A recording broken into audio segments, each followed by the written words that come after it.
Mary Kay Cabot. She'll be asking all the tough questions.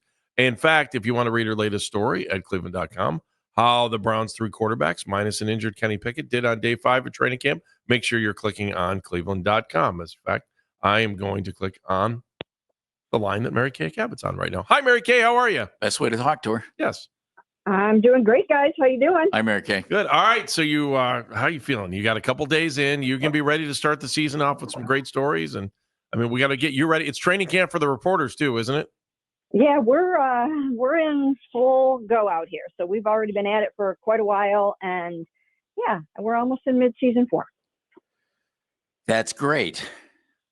Split up quarterback snaps for me, Mary Kay. And did I get the feeling listening to Kevin Stefanski yesterday that, okay, he's being really vague about Kenny Pickett. He could be back sooner than we think?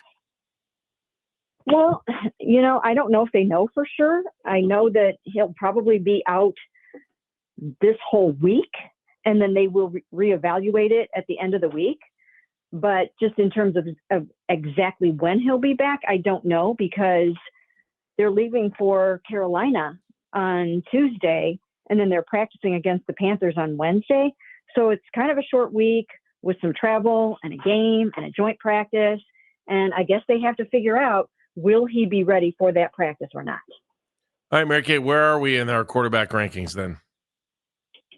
Well, I say that this gives Joe Flacco a little bit of an edge right now. I think it puts him in the driver's seat of this competition to a degree, because if Kenny has to miss a whole week, I think that sets him back some. I don't think it rules him out of the competition, but it certainly sets him back, and it's not ideal. And I feel really bad for Kenny, because he was coming on strong and he was doing a really, really nice job. He was displaying his mobility. The lights were coming on. He had a grasp of the scheme that was better than what he had before he left for break. And I thought he was doing a really nice job. I thought he was kind of running neck and neck with Joe Flacco. They were splitting the first team reps. Now Joe is a little bit ahead, and we'll have to see if Kenny can catch back up when he gets back. Mary Kay, with the Haslam speaking today, as soon as I heard that they were going to speak, you're going to get a chance to ask them questions. We're going to hear it here on the Fan. I just thought, boy, I hope somebody asks them, are Andrew and Kevin under the gun this year? I would assume yes. You don't win 3 games 2 years in a row. Then again, they have contract extensions, and you extended them thinking that they were the guys to do the job. Where do you think they sit in the eyes of ownership? So we asked them that at the NFL annual meeting in March, and the vibe back then, and I don't really think it's changed, is the fact that this is a fact-finding mission this year to see if they have their quarterback of the future on the roster. They, of course, have those 2 first-round picks next year, and they are uniquely poised to select a quarterback in next year's stronger QB class. So I don't necessarily think that they're holding their feet to the fire this year. I think this is a season in which they're trying to find out if maybe Kenny Pickett can be their at least medium-term answer. What can Dylan Gabriel do for them? What can Shador do? So I don't necessarily think they're going to look at this year as a make or break season for Kevin or even Andrew at all. All right, that said, let me go back to the quarterbacks based on what you just said, too. Gabriel or Sanders right now? Who's ahead? And for Sanders, the Pickett injury, what does it really mean? It just means that all of those guys are elevated. It means more first-round reps for Joe Flacco, more first-round reps for Dylan Gabriel, and more second-team reps for Shador Sanders. So everybody moves up a notch. They're not, and I wrote this yesterday, they are not going to sign another quarterback. They don't feel the need to do that right now. And they are hoping that Kenny is back sooner than later. Everyone heals differently. That's why no one can give a really definitive answer right away in a situation like this, because everyone heals so differently. Some guys bounce back really quickly. Other guys take a long time. I will say with Kenny Pickett, because his sort of superpower is his mobility, I think that that's going to factor into this, because you need your hamstrings to be mobile. So I'm not entirely certain if they'll proceed with a little extra caution with him because of that, or just kind of push the limits and try to get him back as fast as they can. What's Jerome Ford's superpower? And is he going to get back out there? And if not, do you have an issue there? Well, Jerome Ford was back yesterday, and he didn't do very much teamwork, but he was out there in individual work. And, that's just a good sign. They need him, and they need him back as fast as he can get there. So he's back now, and we'll see him do a little bit more probably each day until we get to Carolina. And then hopefully for him and for the Browns, he will have an opportunity to practice, pretty hard in Carolina. Of course, you don't want to push it with him either, because you might need him to be your workhorse back for the first 4, 5, 6 games of the season or whatever. So we'll have to see how that goes, but good sign that he returned yesterday. I think one of the really cool storylines is Carson Swinginger. I mean, obviously, second round pick, you're going to expect him to do something this year, but I mean, to put him in a leadership role by letting him call the plays and wearing the green dot and things of that nature, I guess is the way LeBron would probably put it, but things like that. I that story to me, I think is really intriguing, considering he was just playing college, and here's a guy that has worked hard for everything in his life. Yeah, well, he's got it all. He's the total package. He's very smart. He's very athletic. He's got the work ethic and the hustle, and so he can handle that kind of role right away. And some guys can. So exciting to see what he's going to be able to do. He started out really well in the first day in pads yesterday. He made an impact right away, and they won't be in pads today. They'll be back in pads tomorrow. So we won't get to see that thud today that we got from him yesterday, but he will be back at that again tomorrow morning, and he's off to a great start. Mary Kay Cabot joining us from the Plain Dealer, Cleveland.com, covering the Browns, and she'll be out there as the Haslams speak today. Do you think, looking back on it, Shador Sanders was completely an Andrew Berry, Kevin Stefanski pick? We all saw the pictures and the video and everything else, and Jimmy sitting right there with him. Was that a value pick because they had a guy highly rated and he's sitting there in the 5th? Or do you think that was a nudge from Jimmy Haslam sitting there thinking, hey, why not? I think it was a value pick, and I think people vastly overrate Jimmy's involvement in selecting players. I really think that people have a misconception about how that works. Andrew's firmly in control of this football team and has final say over the roster. And I really don't think that Jimmy is dictating any of that stuff. So, yes, I think that was an Andrew Berry move. I mean, they spent so much time on Shador. I was out there with them at the Colorado Showcase. They spent a lot of time with his people.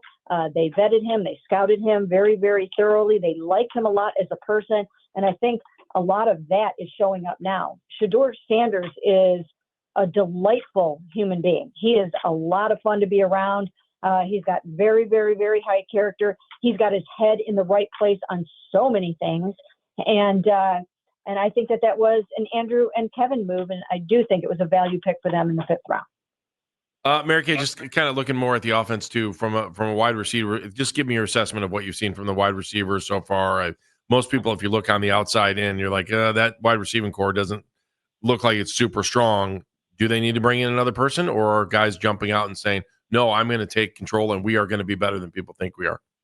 Well, the thing to remember here is that their pass catching core includes David Njoku and Harold Fannin. And if you look at it globally like that, then you can see where they're going with this. Yes, just in terms of receivers, they probably could use another guy, but they're not even going to be playing 3 wides a lot this year. They will be in 2 tight ends way more often. That will sort of be the base scheme.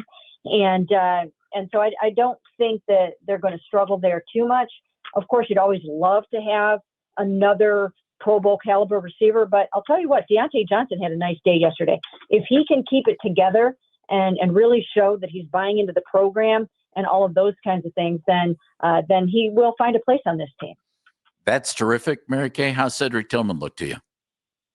Well, Cedric Tilman, he had a little bit of an injury the other day, so he wasn't in full practice for a day after that. He was kind of limited.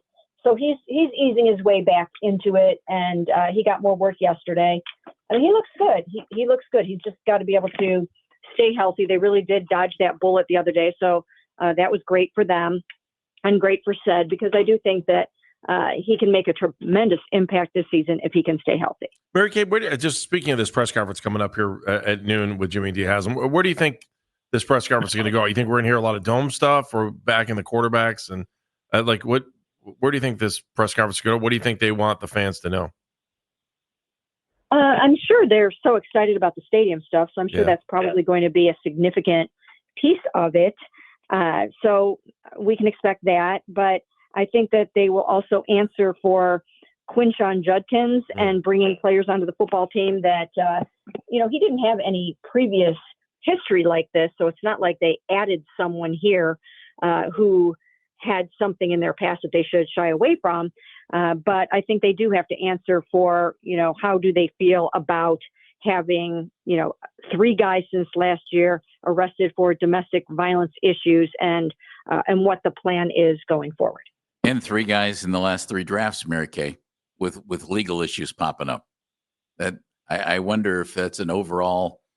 I wonder how deeply ownership's going to look at that, and how deeply the front office is going to look at that and think, man, we need to do a better job here, or we just coincidentally ran into 3 bad situations. How do you think they respond to something like that? Well, I think that they'll say that everything is handled on a case-by-case basis, that they vet these guys, that once again, Mike Hall and Quinshon Judkins didn't have any previous history of arrests or domestic violence or anything like that. So I think that they'll say they'll continue to work at it. They've already gone above and beyond the call of duty in some respects in terms of bringing in speakers to address domestic violence. I think they'll continue to do those kinds of things. And I think those are some of the things that we'll hear. All right, Mary Kay, look, we're looking forward to this press conference coming up. It's going to be very exciting. We're going to get all kinds of information and news. And here we go. Very exciting. Very exciting, Mary Super Kay. pumped. Mary Kay, let me make sure I got one thing straight. So just so you know, I have a Post-it note that sits on a speaker next to me. And I had Mary Kay's picks from last week of the way the quarterbacks shook out. You had Pickett 1, Flacco, Gabriel, and then Sanders. That was last week. This week I put in Flacco 1, Gabriel, Sanders. Then is that how you? Then Pickett sitting in hold, right? Yeah, holding pattern for Kenneth. Yep. Okay, it's very important for this Post-it note to live. I just want you to know that. Andy keeps those, Mary Kay. That's how I work. Okay. Mary Very Kay, good. stay out of the sun and stay cool. Thank you. Take care. Thanks, All right. guys. Make sure you're reading Mary Kay Cabot every day in the Plain Dealer and Cleveland.com.